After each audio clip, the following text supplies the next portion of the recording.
Hey guys! Hello mamis! Ito na po yung makahiya o water mimosa na hinimay ko kanina. Lutuin na natin!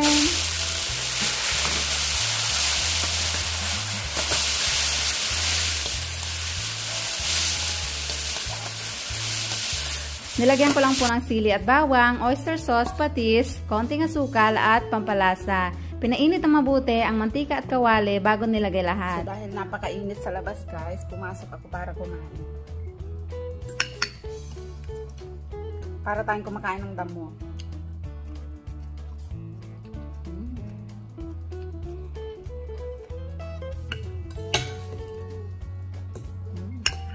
Para lang po tayong kumakain ng kangkong guys.